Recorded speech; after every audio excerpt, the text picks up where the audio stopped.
కంచగచ్చిబౌలిపై ఏం చేద్దాం? ఢిల్లీలో సిఎస్ శాంతికుమారి సమాలోచనలు, న్యాయవాదుల బృందంతో సుదీర్ఘ భేటీ, 16న సుప్రీంకు సమర్పించాల్సిన నివేదిక, అమికస్ క్యూరీ అడిగిన ప్రశ్నలపై చర్చలు. కంచగచ్చిబౌలి భూములపై సుప్రీంకోర్టులో బీదా చేంజ్ వెల్ఫేర్ సొసైటీ పిటిషన్ వేసింది. ఇక కంచగచ్చిబౌలి భూముల వ్యవహారంలో సుప్రీంకోర్టుకు సమర్పించబోయే నివేదికపై రాష్ట్ర ప్రభుత్వం ముమ్మర కసరత్తు చేస్తుంది. ప్రభుత్వ ప్రధాన కార్యదర్శి శాంతికుమారి నేతృత్వంలో అటవీ శాఖ ప్రిన్సిపల్ చీఫ్ కన్సర్వేటర్ సహా సుమారు 10 మందితో కూడిన అధికారుల బృందం ఢిల్లీలో 2 రోజుల పాటు సమాలోచనలు చేసింది.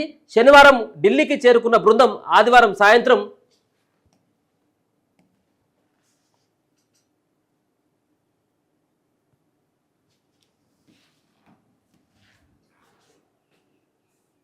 హైదరాబాద్ తిరుగు ప్రయాణమైంది. సుప్రీంకోర్టు సీనియర్ న్యాయవాది అభిషేక్ మను సింఘ్వితో పాటు మరికొందరు న్యాయవాదులతో సిఎస్ ప్రత్యేకంగా సమావేశమైనట్టు తెలిసింది.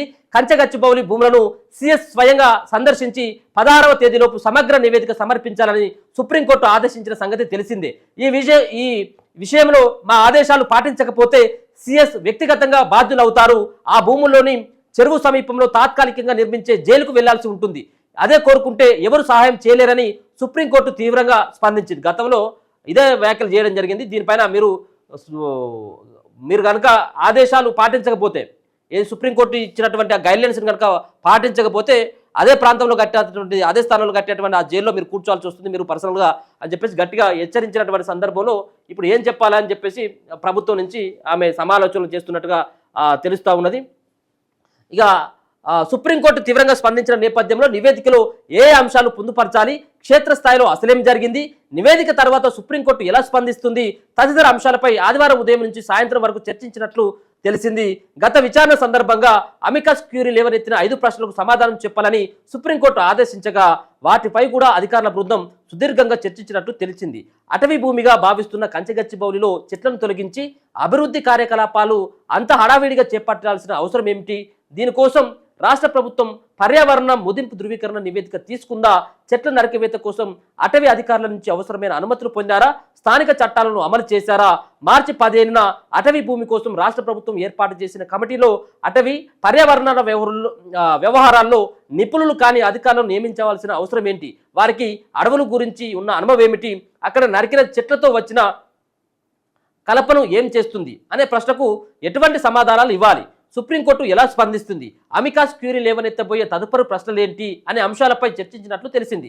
ఇది ఇలా ఉండగా కంచగచ్చిబౌలి భూముల వ్యవహారాన్ని సుప్రీంకోర్టు సుమోటోగా స్వీకరించి విచారిస్తుండగా తమ వాదనలను వినాలని బీదా చేంజ్ వెల్ఫేర్ సొసైటీ అనే స్వచ్ఛంద సంస్థ ఈ నెల 9న రిట్ పిటిషన్ను దాఖలు చేసింది. ఇది ఒక పక్కన వాళ్ళు సుప్రీంకోర్టు సుమోటోగా స్వీకరించే ఈ కేసును టేకప్ చేసింది. దాని తర్వాత ఒక స్వచ్ఛంద సంస్థ కూడా ఇప్పుడు మేము కూడా పిటిషన్ వేస్తా ఉన్నాం, మాకు సంబంధించినటువంటి అంశాన్ని కూడా పరిగణలోకి తీసుకోని అని చెప్పేసి మళ్ళీ ఒక రిట్ పిటిషన్ను వేయడం జరిగింది.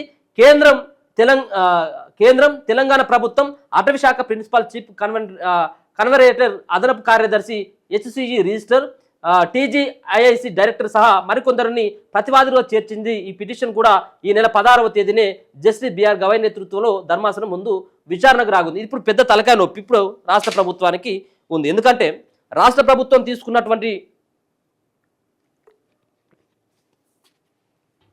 ఒక అనాలోచితమైనటువంటి నిర్ణయంతో ఒక పక్కన ప్రభుత్వంలో ఉన్నటువంటి అధికారులకి చెడ్డపేరే ఇప్పుడు వచ్చేటువంటి విధంగా ఇప్పుడు 400 ఎకరాల్లో నువ్వు అంతా హడావిడిగా నువ్వు ఏదో అమ్మాలనో, ఇంకా ఏదో కట్టాలనో, ఇంకా ఏయో ప్రాజెక్టులు తీసుకురావాలనో, ఏయో పనులు తీసుకొని వచ్చి ఉపాధి కల్పించాలనో మీరు ఈ జనాలు ఎవరు కూడా నమ్మట్లేదు. ఈ భూములను అమ్మాలని చూస్తుంది రాష్ట్ర సర్కారు. ఇది ప్రతిపక్షాలు దీనిపైన లాభం పొందినాయి. ప్రభుత్వం ఎంత బదనం కావాలో అంతకి 3 బదనం అయిపోయింది. ఇప్పుడు లేని దాంట్లో ఏలు పెట్టి ఇప్పుడు వాళ్ళు లేని ముప్పు తీసుకొచ్చుకున్నాను. ఇప్పుడు హైడ్రాలో తీసుకొని వచ్చి హైడ్రా పరంగా ప్రభుత్వానికి చెట్టు పేరే వచ్చింది. మూసి ప్రక్షాళన అంటూ అది తీసుకొని వచ్చింది. సరే, మీరు అనుకున్నటువంటి విధంగా అది మంచి ప్రాజెక్టా లేకపోతే కమిషన్ల ప్రాజెక్టా అనేది రెండో అంశం. కానీ మీరు ప్రజల్ని ఆ విధంగా ఎందుకు మోటివేషన్ చేయలేకపోతా ఉన్నారు? మీరు తీసుకున్నటువంటి నిర్ణయాలు ఈ విధంగా ఉంటున్నాయి, దీని ద్వారా వచ్చేటువంటి లాభం అని ఎందుకు ముందుగా ప్రచారం చేయలేకపోతా ఉన్నారు?